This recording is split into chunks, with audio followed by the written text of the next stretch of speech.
Hola, hola, muy buenos días, buenas tardes, buenas noches. Bienvenidos al pequeño programa y bienvenidos a un capítulo más de La Última Reina de Carmen Gallardo, que relata pasajes de la vida de la reina Sofía de España, madre del actual rey Felipe VI de España, quien ha estado en el ojo de la tormenta debido a los vaivenes de su relación con Leticia Ortiz. Sin embargo, en este libro se nos relata de manera novelada, aunque es una biografía, algunos detalles de la vida de la reina Sofía y que han dejado una impronta, una huella en la manera como ella se ha enfrentado ante los desafíos de la monarquía española y la manera también como ha educado a su hijo. Este capítulo se llama Los socialistas. Está ambientado en Madrid de principios de los años 80, así que los invito a seguirme a escuchar este relato. Se llama Los socialistas. Intentaba mantener la sonrisa afectuosa y amable hacia los 160 invitados presentes esa tarde de junio en el salón de columnas de Palacio.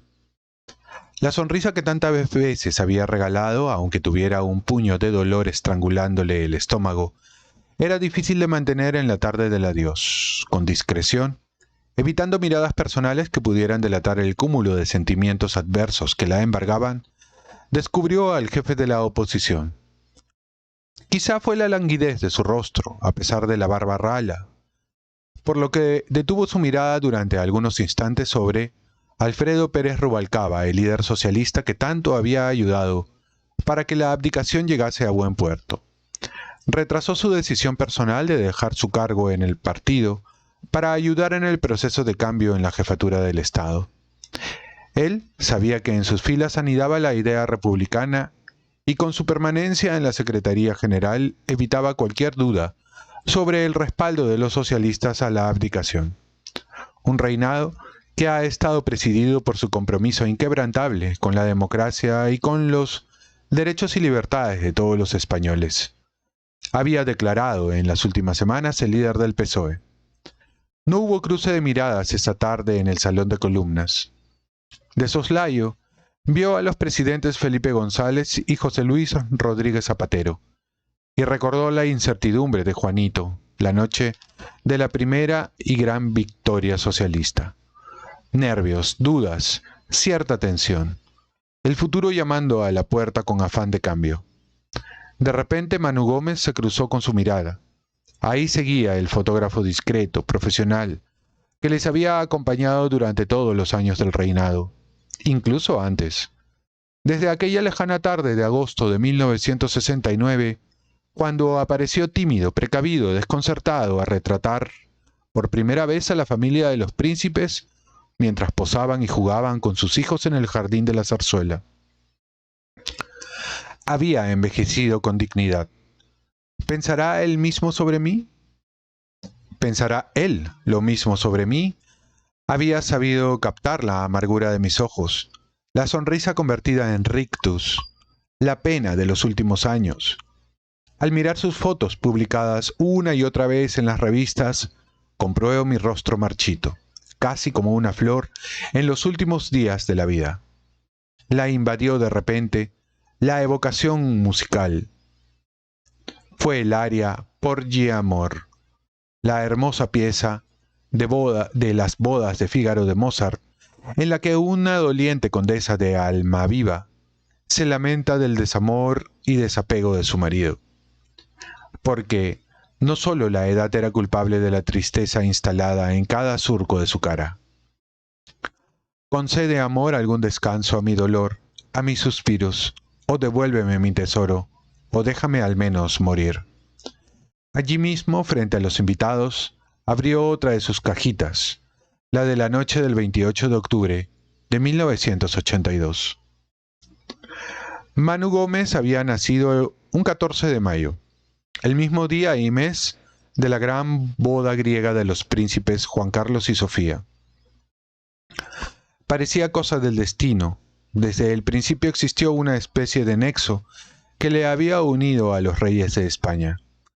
Llevaba ya 18 años siguiendo sus pasos.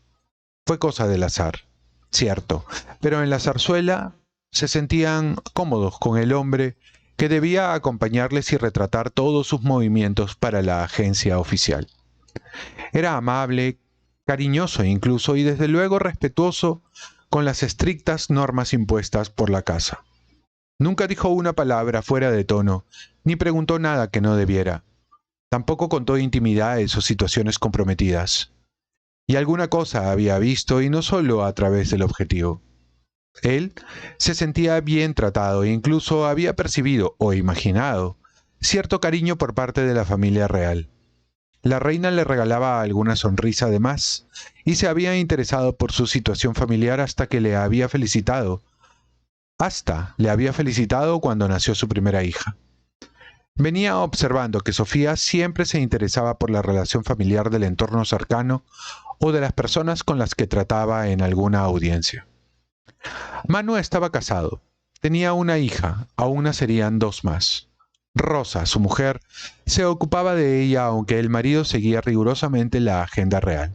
Viajaba a menudo y los horarios no eran siempre los deseables para un entorno doméstico organizado. Desde que nació su hija Sofía, se trasladaron a un barrio del noreste de Madrid, aunque ambos se habían criado en un contexto bastante más difícil. Y Manu, a pesar de andar sobre alfombras muy a menudo, nunca había cerrado los ojos a la realidad social que había conocido de cerca. En su familia los silencios se impusieron a las palabras sobre asuntos políticos o del pasado. Formaban parte de la mayoría social acostumbrada a ser dirigida y denominada por los expertos como franquismo sociológico. Su familia, sus padres, algún hermano, Rosa y él mismo habían votado por el PSOE el 28 de octubre de 1982. Ese día no fue a trabajar, los reyes no votaban.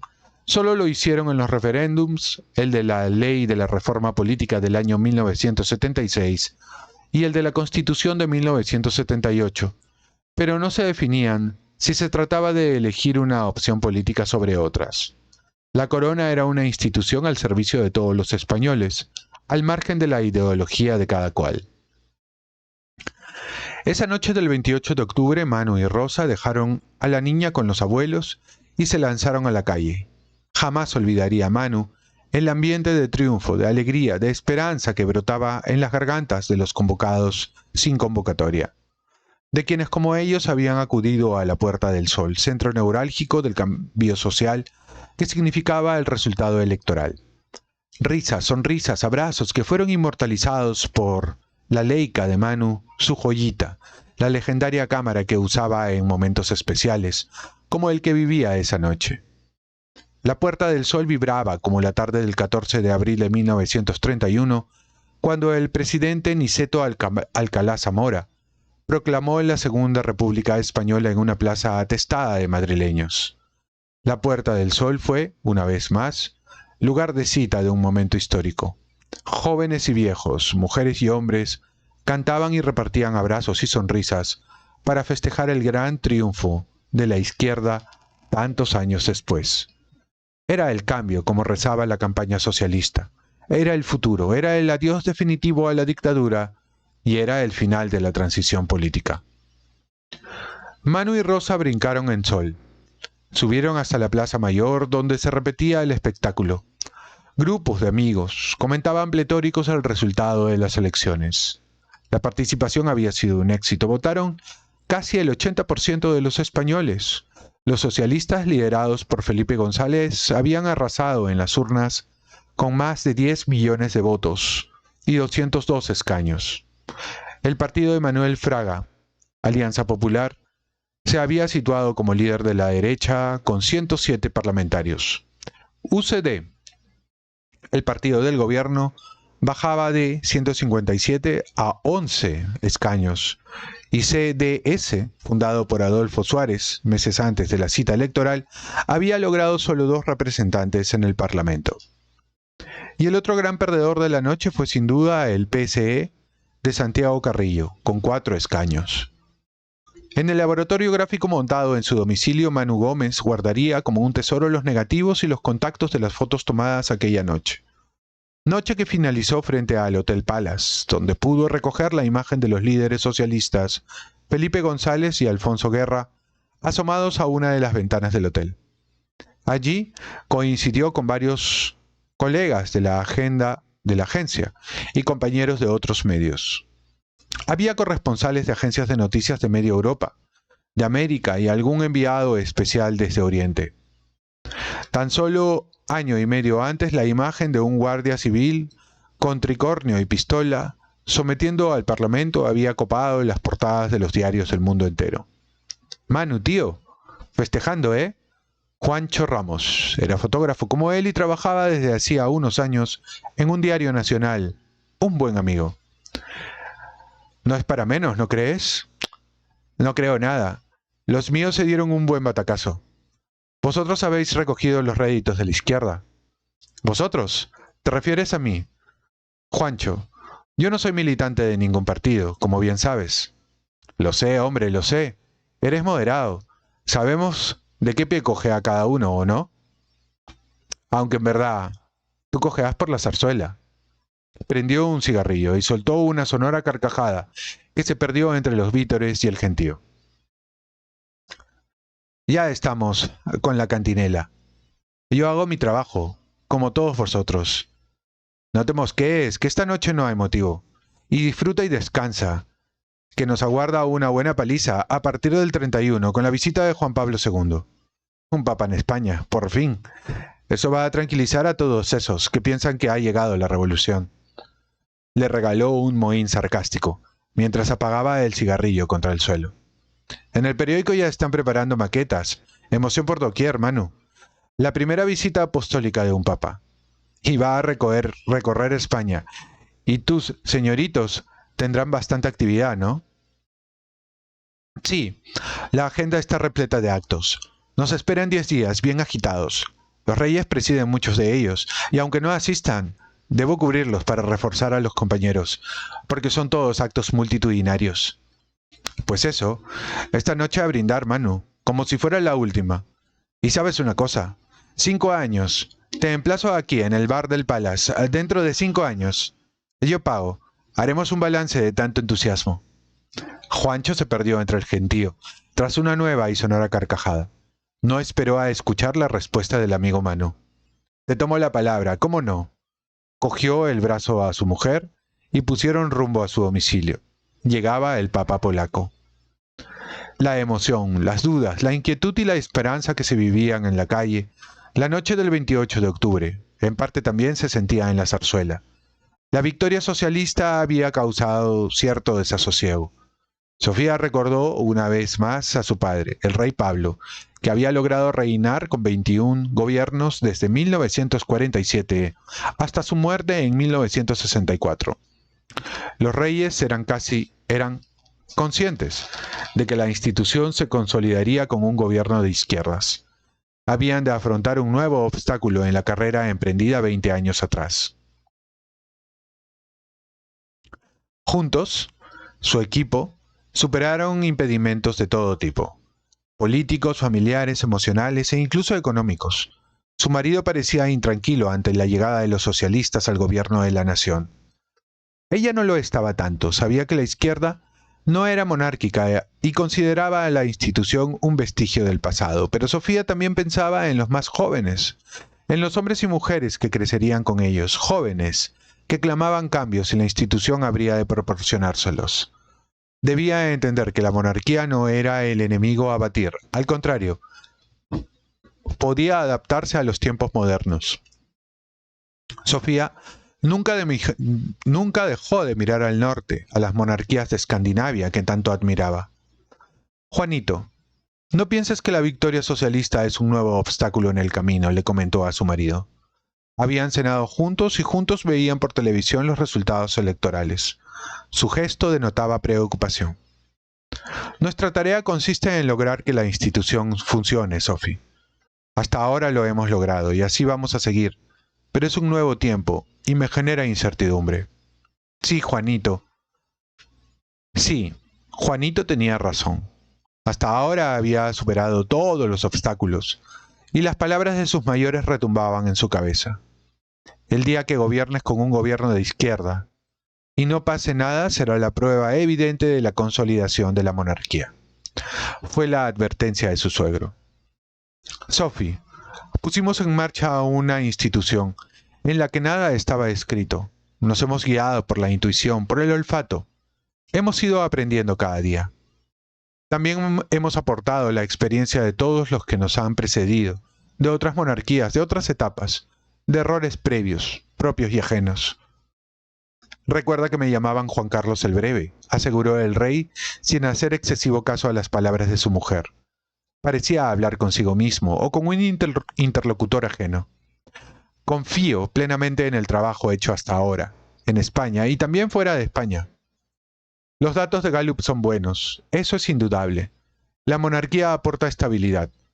Eso lo han visto los ciudadanos, también los políticos. Sofía, hemos traído a España una monarquía parlamentaria, y eso significa una monarquía democrática. Confío en que el Partido Socialista lo entienda. Qué poco te gustan, ¿eh?, rió la reina. En Grecia la izquierda no lograba vincular los conceptos de democracia y monarquía. Siempre pones el mismo ejemplo, y la monarquía que tú viviste en Grecia no se parece a la que tenemos aquí. Era otro tiempo, un país diferente, y la dinastía y la historia también. No te alteres, Juanito, que no merece la pena. No me altero. Es que te pones muy pesada con Grecia y con tu familia. La respuesta iba a llegar muy pronto. Pero antes le esperaba la maratón papal. Juan Pablo II visitaba España y serían unos anfitriones entregados por oficio y por devoción. A la hora de los toreros, a las 5 de la tarde del 31 de octubre, solo 3 días después de la gran victoria socialista, besaba suelo español el Papa Juan Pablo II. Fue la primera escena que recogieron las cámaras tras bajar el último peldaño de la escalerilla del avión que aterrizaba minutos antes en el aeropuerto de Barajas. Al pie de pista le aguardaban los reyes de España y el presidente del gobierno en funciones, Leopoldo Calvo Sotelo. Aún no había tomado posesión del cargo el recién elegido Felipe González Márquez.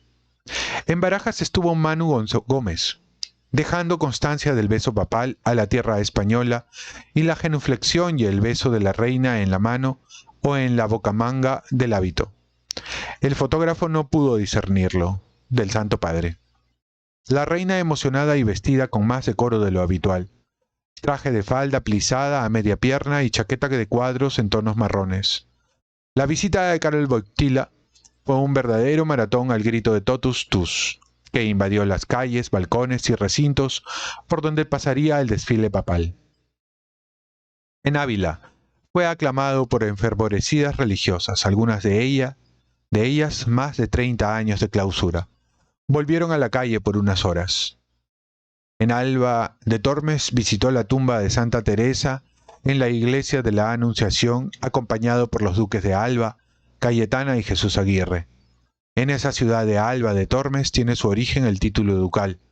En 1472, García Álvarez de Toledo fue investido primer duque de Alba, tras la resolución de Enrique IV de Castilla, al reformar el condado de Alba de Tormes, convirtiéndolo en ducado.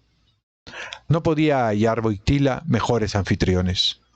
A las 8 de la mañana del 2 de noviembre, día de los difuntos y cumpleaños de la reina Sofía, el Papa celebraba una misa multitudinaria en el cementerio de la Almudena, con las cruces del Camposanto como escenario espectral. Más tarde, recepción oficial.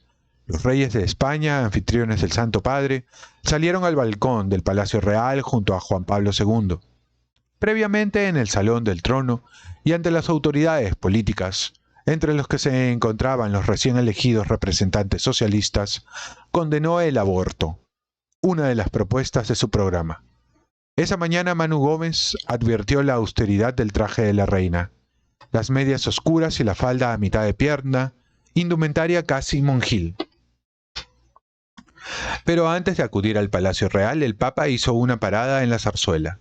Sentado en un sillón floreado, el Papa polaco posó entre el padre y el hijo, don Juan y Juan Carlos I, en un entrañable encuentro familiar con todos los Borbones, la familia real y la familia del rey en pleno, los condes de Barcelona y las infantas Pilar y Margarita con sus maridos e hijos. 1 millón de asistentes se contabilizaron en otra de las multitudinarias citas madrileñas. La misa oficiada por el pontífice en el Paseo de la Castellana. Al día siguiente, la reunión fue con los obreros en el barrio de Horcasitas, en San Bartolomé, una parroquia modesta de un barrio modesto. Por la tarde, Wojtyła se citó con los jóvenes en el Santiago Bernabéu. 150.000 lograron entrar al estadio. Otros 100.000 siguieron sus consejos desde el exterior a través de pantallas gigantes. Un espectáculo religioso musical con los jóvenes, interpretando a pleno pulmón el pasodoble Que viva España de Manolo Escobar adaptado a las circunstancias. La gente canta con ardor. El Papa es el mejor. Los santuarios de Guadalupe, Loyola y Javier, el sepulcro de San Juan de la Cruz en Segovia, Toledo, Granada, Sevilla, donde beatificó a Sor Ángela de la Cruz, fundadora de las Hermanitas de los Pobres, y el Pilar de Zaragoza fueron parte de la tournée papal. Y en el acto el estadio del Barcelona, en el Camp Nou, bajo la lluvia, previo saludo en catalán. Ese, el 7 de noviembre, no fue solo un día de exaltación vaticana, también lo fue de luto. 2 peregrinos en el santuario de Montserrat, de solo 17 años, murieron aplastados por un desprendimiento de rocas en el aparcamiento habilitado para la visita del pontífice. No fueron los únicos, el temporal dejó varios muertos el fin de semana. Días antes de la llegada del Papa y de la celebración de las elecciones, Valencia y Alicante sufrieron la peor gota fría de la historia que provocó la rotura de la presa del pantano de Tous de Valencia. En Valencia, 40 víctimas mortales y miles de damnificados. Juan Pablo II modificó la agenda para acudir a las zonas afectadas por las inundaciones antes de presidir los actos religiosos y los encuentros con falleros y falleras. Por no faltar, en Valencia no faltó ni una degustación de paella. Karol Wojtyła finalizó el periplo español en Santiago de Compostela. A las 8:15 de la tarde del 9 de noviembre, Juan Carlos y Sofía le despidieron en el aeropuerto de Lavacolla. El rey le dedicó frases de cierta aflicción. Vivimos momentos en los que cada vez parece más fuerte la tentación del escepticismo. En muchos ambientes ha arraigado la incertidumbre moral, que se agrava desgraciadamente por el culto al obsesivo bienestar material. Gracias, Santidad, por esa siembra espiritual que dejáis en nosotros con un mensaje de esperanza y que sin duda ha de fructificar gozosamente en estas viejas tierras de España y en los corazones de sus hijos. La reina le regaló al Papa la mejor de sus sonrisas, la que brotaba del alma. Juanito pronto entendió que el futuro sería prometedor. Felipe González no era un desconocido, habían tratado tiempo atrás. Pasando por alto las raíces republicanas del PSOE, adivinó enseguida que podría entenderse con él. Es más, estaban condenados a hacerlo, y aunque la relación entre el nuevo presidente del gobierno socialista y el rey de España no fue un amor a primera vista, ambos poseían dotes de seducción suficientes como para encandilar al otro. Y así fue durante años, hasta que su relación se convirtió en una bonita amistad, como en el cine. Cualquier duda sobre la actitud de los dirigentes socialistas la disiparon de inmediato el presidente de las Cortes, el catedrático de Filosofía del Derecho, Gregorio Peces Barba, dijo en su toma de posesión: tenemos una misión fundamental, ser lugar de encuentro, de confrontación y contraposición de opiniones en un diálogo pacífico de mayorías y minorías, cada uno con el responsable papel constructivo que la voluntad general le ha otorgado, como signo de que en la España actual la convivencia tiene causas racionales que ninguna violencia puede romper. ¿Cómo imaginar entonces que pocos años después, el 30 de enero de 1986, el mismo catedrático de Filosofía del Derecho y en el mismo escenario tomaría juramento de la lealtad a la Constitución del 78, al príncipe de Asturias, la primera vez que un heredero a la corona juraba la Carta Magna española? Juro desempeñar fielmente mis funciones guardar y hacer guardar la Constitución y las leyes, respetar los derechos de los ciudadanos y de las comunidades autónomas, y mantener la fidelidad al rey. Sofía tenía ese momento grabado a cincel en su cerebro y en su corazón. Aquel día frío y soleado vestía un traje de ceremonia azul oscuro. Desde la tribuna miraba a su hijo algo nervioso, recién cumplidos los 18, su cara todavía infantil, la planta elegante enfundada en el chaqué. Lo miraba como si fuera la maestra de esgrima, fuerza y ternura, rigor y debilidad. Ni por lo más remoto podía sospechar aquella jornada de emociones. El negro futuro paterno-filial que se cernía sobre su niño querido, arropado esa mañana por sus dos hermanas, Elena y Cristina, de rosa y rojo, en una fecha histórica para la institución, como había recalcado el presidente de las Cortes, Gregorio Peces Barba. Y por el abuelo que no pudo reinar, no sabía si mirar al nieto o al continuador de la dinastía. Más tarde, su padre le puso el collar de la Orden de Carlos III sobre los hombros de su hijo, y ella no pudo evitarlo.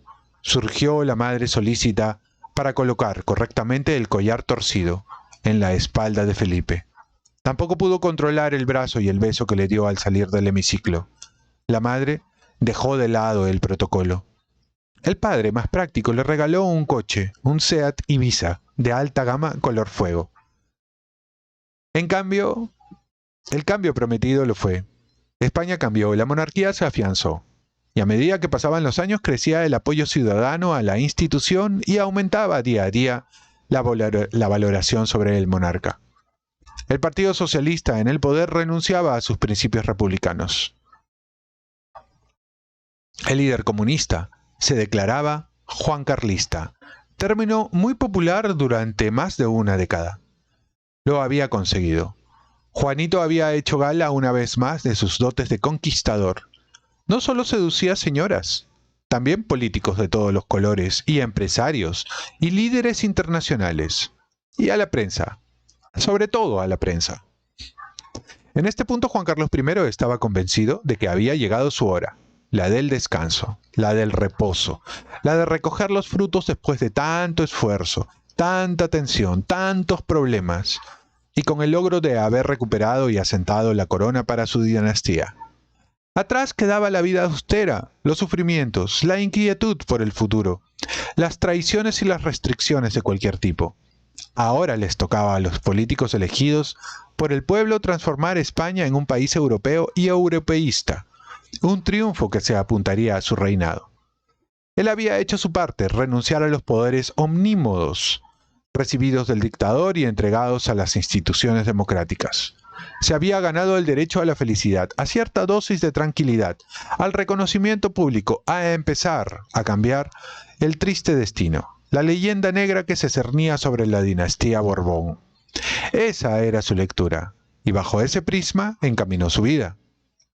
Y además de caer en brazos de las mujeres que se cruzaban en su camino, se había enamorado, y no de Sofía de Grecia.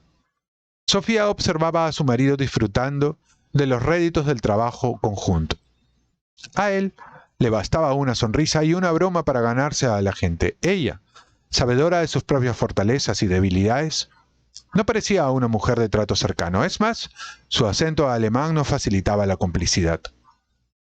La timidez la hacía replegarse y muy pocas personas sabían de su sentido del humor o de los arrebatos de risa contagiosa. Nunca lo tuvo fácil. Sin embargo, conocía muy bien los límites de la corona y su propia labor. Durante años fue la mujer al lado del rey, la perfecta reina consorte, 2 pasos por detrás. El rey es el rey, y yo no tengo nada que apostillarle. Solo aclaró a su interlocutor. Mi vida es la vida del rey. No tengo otra vida. Fue la acompañante fiel, presente donde la corona lo requería. Viajes de estado, audiencias, actividades culturales o sociales. Reina y madre, esposa. Solo en público fueron las normas impuestas en la pareja. Todo por la corona. Con sus hijos actuó con rigor, disciplina y sensibilidad. Ojo avisor en la adolescencia de los 3 en sus primeros amores. Algunas de las amigas de las infantas se quedaban a dormir en palacio. ellas aún tardarán años en gozar de tal privilegio. Cuando no salen con sus padres, lo hacen con una dama de compañía. La reina es estricta con Elena y Cristina. No va a consentir la frivolidad de otras princesas. Ellas nunca ocuparán portadas como Carolina de Mónaco. Su propósito es acercar a las infantas a la nobleza europea, a los Baden, a los Hesse, a los Habsburgo, a los Württemberg. A pesar de Diana de Orleans, no salió como deseaba. La madre tiene interés en que sus hijas busquen novio entre iguales. Acude con ellas a las bodas a las que se reúne lo mejorcito del Gotha, como la de Ernesto de Hannover y Chantal Hochuli en el castillo familiar de Marienburg el 30 de agosto de 1981. El novio, aún un gran desconocido para el público, lucía una melenita yeye muy de moda en los 60. La novia no era noble, pero sí la heredera de un multimillonario arquitecto suizo, John Hochuli, y de Rosemarie Lembeck. El padre del novio, Ernesto Augusto IV, hermano de la reina Federica y tío de la reina Sofía, abolió la ley de matrimonios iguales para facilitar el enlace de su heredero. Aunque multimillonaria, Chantal Hochuli era una plebeya. En febrero del año siguiente, Sofía y las infantas asistieron en Luxemburgo a la boda de la princesa Astrid y el archiduque Cristian de Austria, la eterna candidata a convertirse en princesa de Gales, la hija mayor del gran duque Juan de Luxemburgo y de la princesa Josefina Carlota de Bélgica. Daba el sí quiero a un Habsburgo en la catedral de Notre Dame del Principado. Fue otra de las grandes citas de la realeza y suscitó numerosos comentarios por asuntos de protocolo. El caballero acompañante de la infanta Elena fue el príncipe Andrés de Inglaterra, tercer hijo de la reina Isabel, con el que entró del brazo en el templo y fue su compañero de baile en la fiesta de la noche previa al enlace. Los jóvenes no dejaron indiferentes a los asistentes ni a la prensa que cubría la boda. Una pareja difícil de consolidar por motivos religiosos, como lo había sido la de Astrid y el príncipe Carlos. La importancia del enlace se podía calibrar por la cobertura periodística de una boda retransmitida por las televisiones de Bélgica, Suiza e Italia. Y la presencia de familias reales, desde los duques de Badajoz, la reina Beatriz de Holanda y su marido el príncipe Klaus, los reyes belgas, Balduino y Fabiola, con sus sobrinos Felipe y Lorenzo, o los príncipes de Liechtenstein, además de otros príncipes casaderos, jóvenes y católicos, con los que unir a las infantas españolas. Los hermanos pequeños de la novia, los príncipes Juan y Guillermo de Luxemburgo, sin ir más lejos. El futuro de Elena y Cristina no solo traía de cabeza a la prensa. Los reyes tenían sus favoritos para cada uno de sus hijas. Y también para su hijo, aunque aún fuese demasiado pronto para pensar en quién habría de ostentar el título de princesa de Asturias.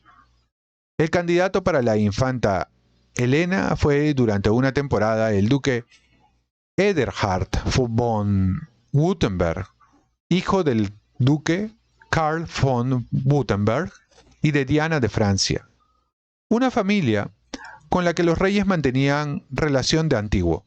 De hecho, Juan Carlos era el padrino de Fleur, hija pequeña de los duques. Eberhard y Elena mantenían una buena relación desde niños.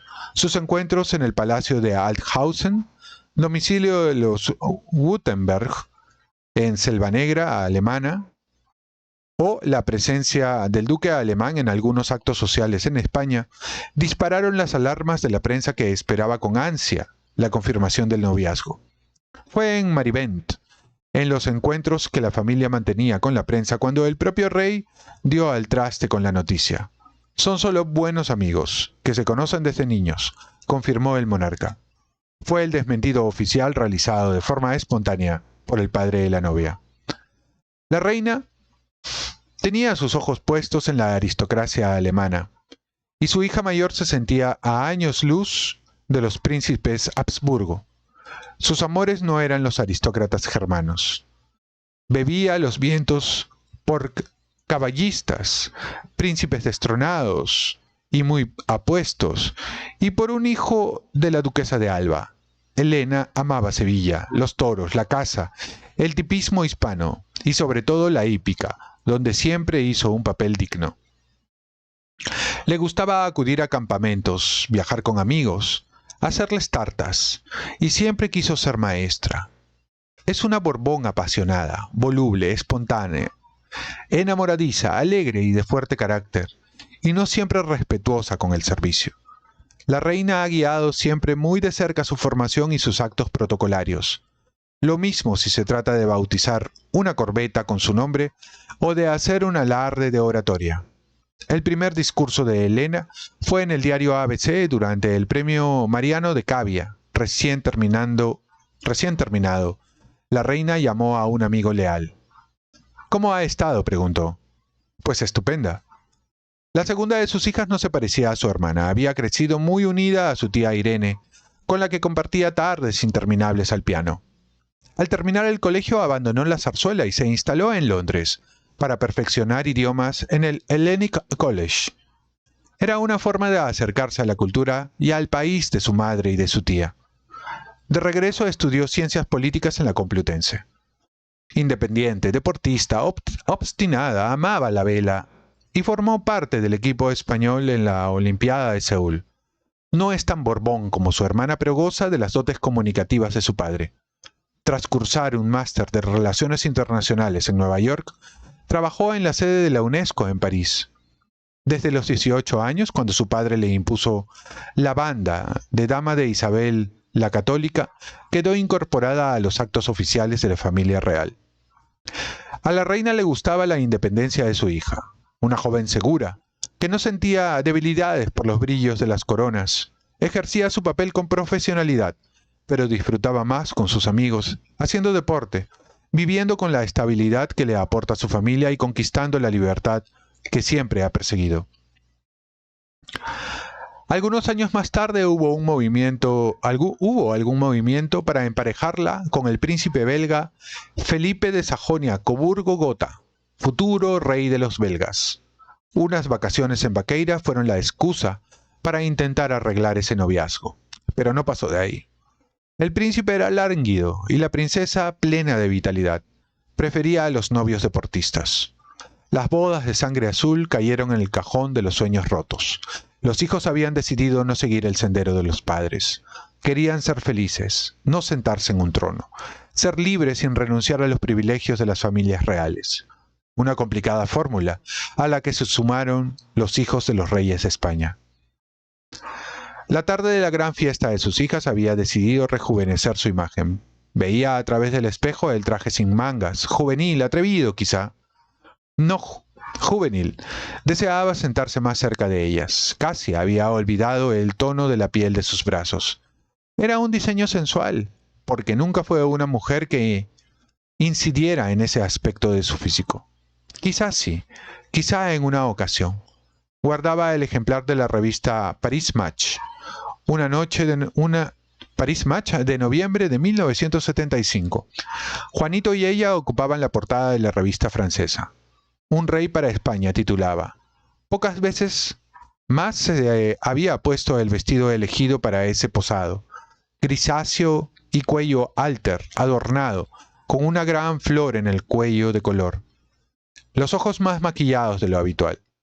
Creo que estaba guapa, pensó. Creo que nunca he estado más guapa. Ni siquiera me reconozco.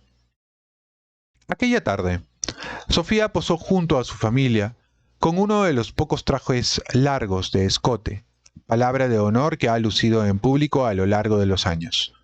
Un diseño de cuadros con fajín en color fucsia. Ella misma sonreía al recordar la tarde de los fajines. Elena también llevaba un vestido de escote, corazón azul intenso y fajín verde. La prima Alexia, de la misma edad que sus hijas y gran amiga, se había sumado a la celebración.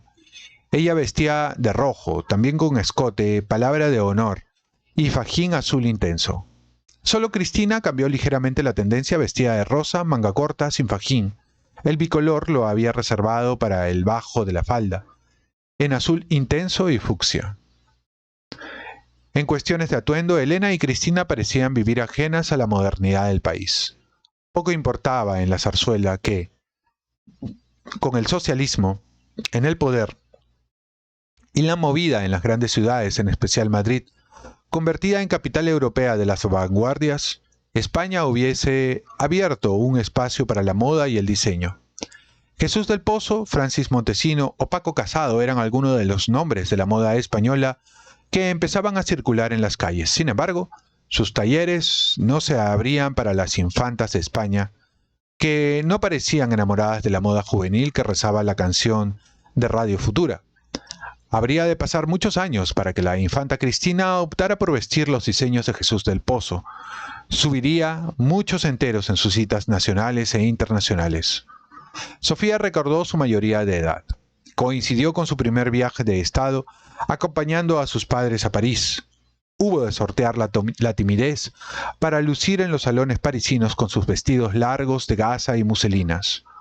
Nunca se había sentido cómoda en los bailes juveniles de princesas vestidas de vaporoso tul blanco y luciendo las joyas familiares. Con sus hijas no sería igual. Elena iba a cumplir 20 años en diciembre y Cristina había hecho 18 en junio y las había convencido para reconvertir la tradicional puesta de largo en un baile de juventud en la zarzuela. No era una puesta de largo al uso. Las infantas ya habían vestido de gala en algunos acontecimientos previos. Esa tarde, de final del verano, 7 de septiembre de 1983, celebraban el término de la etapa escolar y la entrada a la universidad. La reina se había ocupado personalmente de cuidar todos los detalles de la fiesta. No solo iba a ser un recuerdo inolvidable para sus hijas, además, muchos de los invitados visitaban por primera vez la zarzuela. El acceso hasta la casa en coche era un recorrido de unos 10 minutos entre árboles y animales en libertad. Esa tarde, aparte de su familia griega, con sus hijos Pablo y Nicolás, esperaban a Guillermo de Luxemburgo y a Felipe de Wurtemberg. Tasea la notte placida. El aria de Leonora de la ópera Il Trovatore, de Giuseppe Verdi, sonaba en el palacio. En las diferentes estancias, donde cada uno se vestía de gala para el gran festejo de Elena, Cristina y Alexia, las sedas de los trajes aún en las perchas parecían moverse al ritmo de los violines de la música, las melenas al compás del movimiento de los violines. Así lo sentía frente al espejo. Callaba la noche plácida y bella en un cielo sereno. La luna mostraba su rostro argentino, alegre y lleno. Repentinamente en el aire, hasta entonces tan callado, se oyeron dulces y suaves los acordes de un laúd y versos melancólicos. Un trovador cantó. En su hijo Felipe halló el refugio emocional. Estoy enamorada de mi hijo, llegó a confesar en cierta ocasión. Su hijo fue uno de los centros de su existencia, su bien más preciado. Para él cuidó y protegió el legado que habría de recoger en el futuro. Versos de ruego y humildes, como de un hombre que ora a Dios, y en ellos repetíase: un nombre, el mío. Corría al balcón emocionada.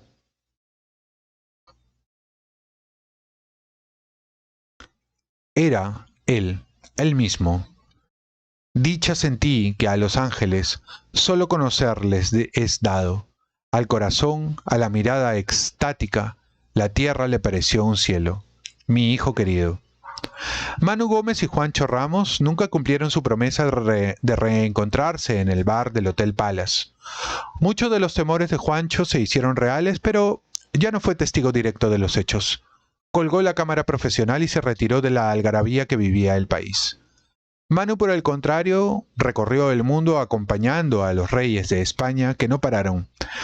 Nunca agradecería suficiente al destino, a la reina, a su trabajo, a la persona que le concedió la posibilidad de acudir aquel día lejano de agosto del 69 a la zarzuela. El privilegio de contemplar lugares y escenarios que solo estaban al alcance de unos pocos. Fue calificado de histórico el viaje de Estado de los Reyes a la Unión Soviética en mayo de 1984. La primera visita de un jefe de Estado español a este país. Juan Carlos I fue el primer rey que pronunció un discurso en el Parlamento británico. Viajaron a la Francia de Mitterrand y a la República Federal Alemana y visitaron todos los países de América. La reina ampliaba la agenda de los viajes con citas culturales muy específicas. Preparaba con ahínco los encuentros. Estudiaba a fondo las zonas a visitar. Desplegaba en su despacho fotos, mapas, páginas y páginas de documentación y aprendía la frase más común del lugar. Durante el periplo por México, extendieron la visita a Yucatán para acercarse hasta las ruinas precolombinas. En Guatemala fue Tikal, el poderoso reino de los mayas, donde se conserva la pirámide Gran Jaguar en la gran plaza central de la ciudad. Una belleza extraordinaria. En el viaje a Indonesia se desplazaron a la isla de Java. A Borobudur, el templo budista más grande del mundo. En Egipto, fuera de programa, pasearon sobre las tumbas del Valle de los Reyes, donde llegaron a lomos de una mula. En el viaje a Rusia incluyeron Samarcanda, una de las ciudades más hermosas de la Ruta de la Seda. Las ciudades de las cúpulas azules, rescatada de cualquier relato de las 1001 noches. Y por fin, España firmaba el Acta de Adhesión a las Comunidades Europeas el 12 de junio de 1985 en el Salón de Columnas de Palacio Real de Madrid. 6 meses más tarde, el 1 de enero del año siguiente, España ingresaba en la Comunidad Económica Europea. Supuso para el país un periodo de gran prosperidad económica que implicó durante 5 años el mayor índice de crecimiento de toda la Comunidad Europea. Cambiarlo todo sin revolucionar nada. Que España funcione, habían sido sus lemas. Sin embargo, no todo eran mieles, como bien había advertido el colega de Manu Gómez.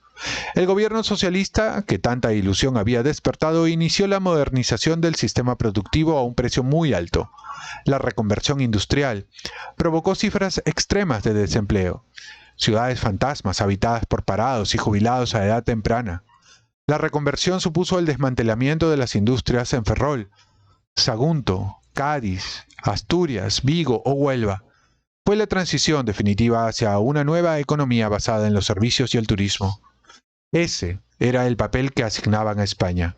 Madrid se convirtió en la ciudad de moda en el mundo. La prensa internacional se hacía eco de la movida.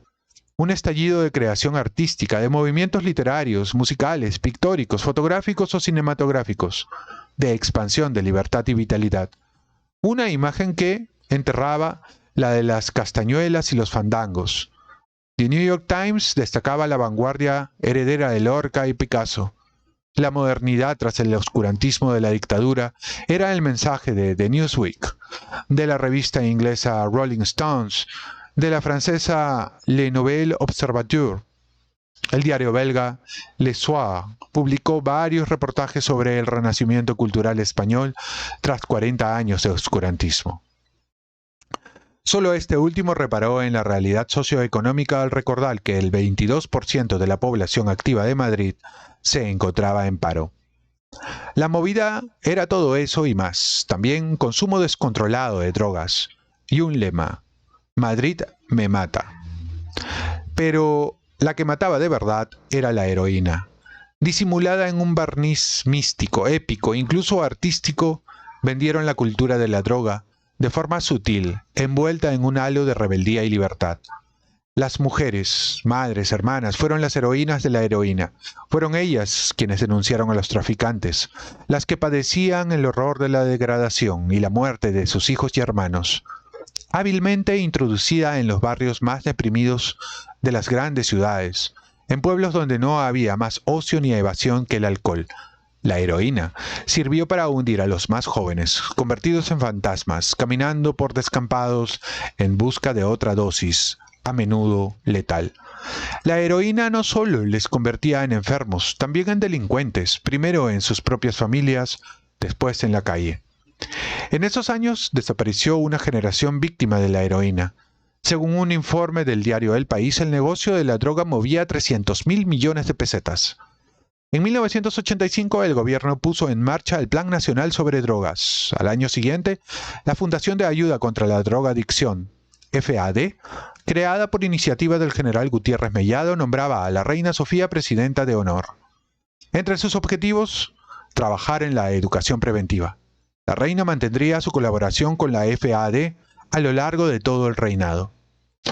Y mataba el terrorismo, sobre todo de ETA, aunque no solo, también lo hacía el organizado por el Estado, los grupos antiterroristas de liberación. En 1986 el PSOE anunció la convocatoria de referéndum sobre la permanencia de España en la OTAN. Supuso un importante desgarro social. El partido de gobierno no podía permitirse una derrota, y no lo hizo.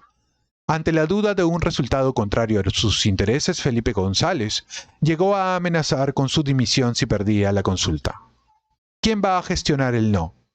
Esa fue una de sus últimas cartas.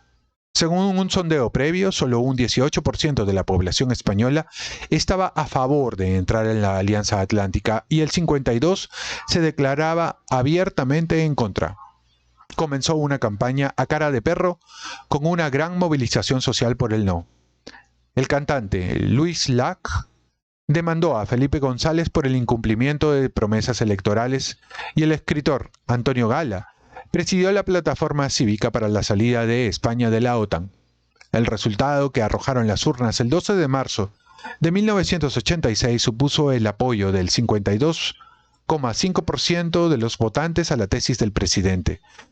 Un 39,85% votó en contra y un 6,54% en blanco.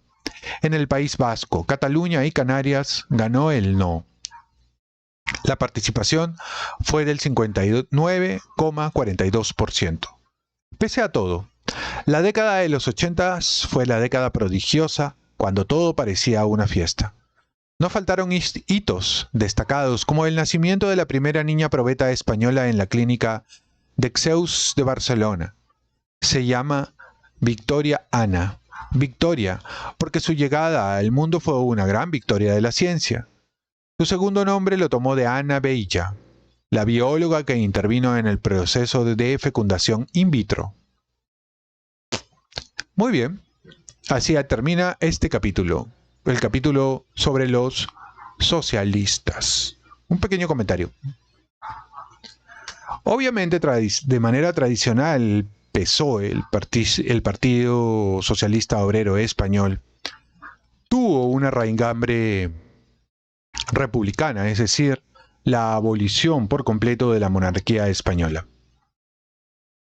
Sin embargo, también era cierto que la democracia de la cual bebían y disfrutaban los socialistas en ese momento y que les había permitido llegar al poder, se la debían en buena parte a Juan Carlos, debido a que renuncia a todos los poderes que hubiera podido disfrutar él mismo si seguía adelante con el proyecto franquista, y esto le permitió a los socialistas estar en el poder y hacer las reformas que ellos se habían propuesto previamente. En el interín se podía conversar con la monarquía o mantenerla en un estado más bien de adorno, digamos así, porque en la práctica realmente una monarquía parlamentaria tiene muy poco radio de acción y puede hacer realmente muy poco. De hecho, está bastante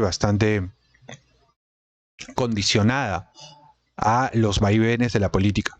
Y eso lo hemos podido ver en los últimos meses, ¿no? En el caso de las amnistías propuestas por Pedro Sánchez allá en España. Entonces, realmente el escenario, el radio de acción del rey no es muy amplio en términos de decisiones de Estado.